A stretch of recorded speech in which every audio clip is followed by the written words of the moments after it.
அறைகின்ற காற்றிலே காற்றுப்பிலே காற்றின் ஆதிநடு அந்தத்திலே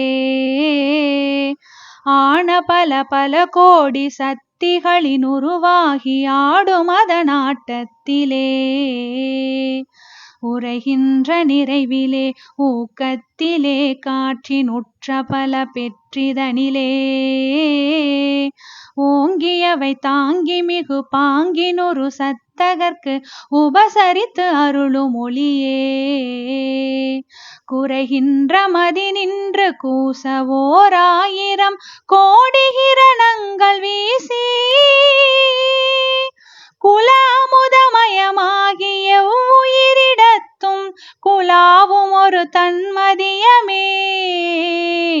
துறை நின்று பொறையொன்று தூய அறிவார் கண்ட சொரூபமே துரிய பதமே